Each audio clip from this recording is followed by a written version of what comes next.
Assalamualaikum warahmatullahi wabarakatuh.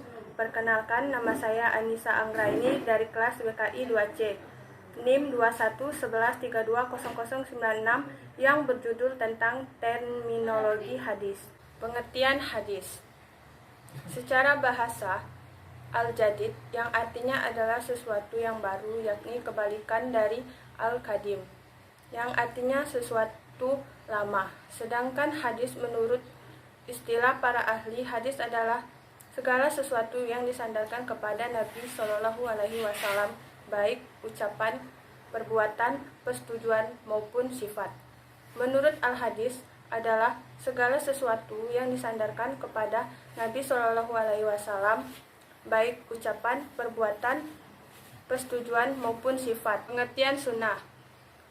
Kata tunggal jamaknya adalah al-sunan. Artinya jalan yang dilalui, terpuji atau tidak, atau berarti perjalanan. Pengertian menurut al-hadis, sunnah adalah segala sesuatu yang bersumber dari Nabi Shallallahu Alaihi Wasallam, baik berupa perkataan, perbuatan, ketetapan, perangi, budi pekerti maupun perjalanan hidup, baik sebelum diangkat Rasul maupun sesudahnya. Pengertian menurut al-usul, segala sesuatu yang bersumber dari Nabi Shallallahu Alaihi Wasallam selain Al-Quran, Al-Hikmah, Al-Karim, baik berupa perkataan, perbuatan, maupun ketetapan yang memang layak untuk dijadikan sebagai dalil bagi hukum syara.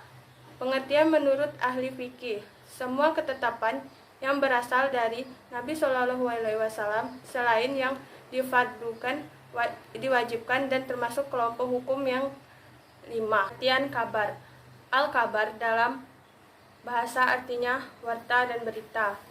Maksudnya sesuatu yang diberitakan, dipindahkan dari seseorang kepada orang lain, atau sesuatu yang disandarkan kepada Nabi dan para sahabat.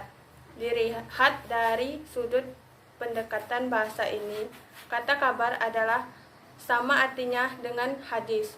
Jadi setiap hadis termasuk kabar, tetapi tidak setiap kabar adalah hadis. Sebagian ulama mengatakan bahwa kabar ialah sesuatu yang datangnya selain dari Nabi Shallallahu Alaihi Wasallam, sedangkan dari Nabi Shallallahu Alaihi Wasallam disebut al-hadis. Ulama lain mengatakan bahwa al-hadis lebih luas daripada kabar, sebab setiap hadis dikatakan kabar dan tidak dikatakan bahwa setiap kabar adalah hadis.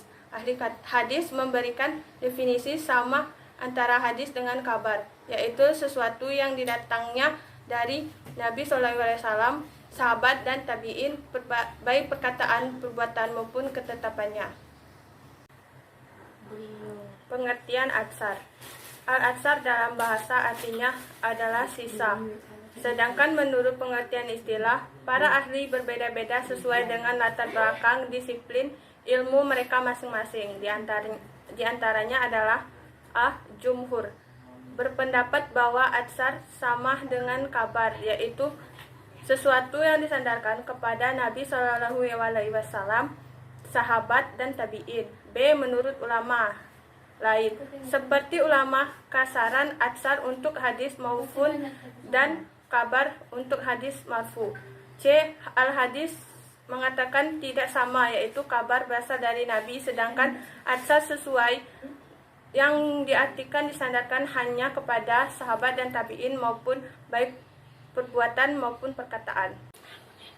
Pembagian hadis. 1. Hadis qauli. Hadis qauli adalah segala bentuk perkataan atau ucapan yang disandarkan kepada Nabi Shallallahu Alaihi Wasallam. Maksudnya adalah hadis ini berupa perkataan Nabi Shallallahu Alaihi Wasallam yang berisi berbagai macam tuntutan, petunjuk syariat, peristiwa atau kisah, baik perkataan dengan akidah, syariat maupun akhlak. Adapun di antara contoh hadis qauli ialah hadis yang berisi tentang kecaman Nabi Shallallahu Alaihi Wasallam kepada orang-orang yang mencoba memalsukan hadis-hadis yang berasal dari Nabi Muhammad Shallallahu Alaihi Wasallam. 2. Hadis fi'li. Hadis fi'li adalah segala perbuatan yang disandarkan kepada Nabi Shallallahu Alaihi Wasallam. Dalam artian hadis ini berisi tentang perbuatan Nabi Shallallahu Alaihi Wasallam yang diikuti oleh para sahabat dan semua umat Islam. Adapun yang termasuk pada kategori ini diantaranya ialah hadis-hadis yang terdapat lafaz-lafaz kana atau yakunu atau ra'aitu atau ra'aina. 3. Hadis takriri. Hadis takriri merupakan hadis yang berisi tentang ketetapan Nabi SAW terhadap perkara yang datang atau dilakukan oleh para sahabatnya. Nabi SAW mendiamkan atau membiarkan suatu perbuatan yang dilakukan oleh para sahabatnya tanpa memberikan penegasan apakah beliau membenarkan atau mempermasalahkannya. 4. Hadis hammi ialah hadis yang berupa keinginan atau hasrat Nabi Muhammad SAW yang belum terrealisasikan, seperti berpuasa pada tanggal 9 Asyura.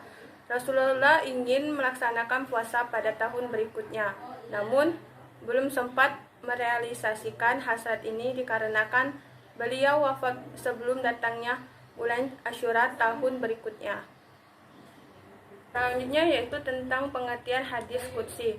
Hadis qudsi disebut juga dengan hadis ilahi atau hadis rabbani. Secara bahasa hadis qudsi merupakan penisbah atau kepada kata quds yang berarti suci, yaitu hadis yang dinisbatkan kepada zat yang suci. Sedangkan secara istilah pengertian hadis qudsi terdapat dua macam, yaitu hadis qudsi merupakan kalam Allah Azza wa Jalla, baik dalam matan maupun substansi bahasanya, dan Nabi SAW hanya menyampaikan kepada kita.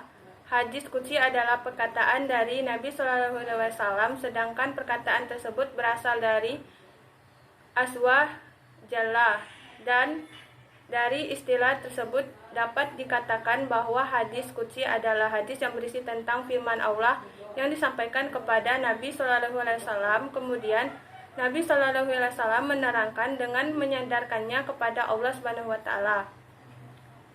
Dengan kata lain, hadis qudsi ialah hadis yang disampaikan kepada kita dari Nabi SAW dengan sanad dari beliau sendiri kepada Rabbazza wa Jalla. Perbedaan hadis qudsi dengan Al-Quran.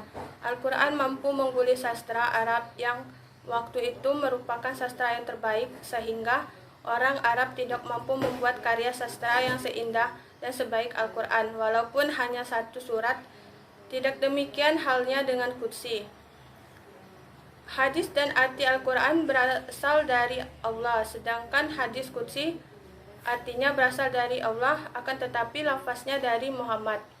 Tidak boleh mewirayatkan Al-Quran secara makna, adapun hadis qudsi boleh meriwayatkannya secara makna.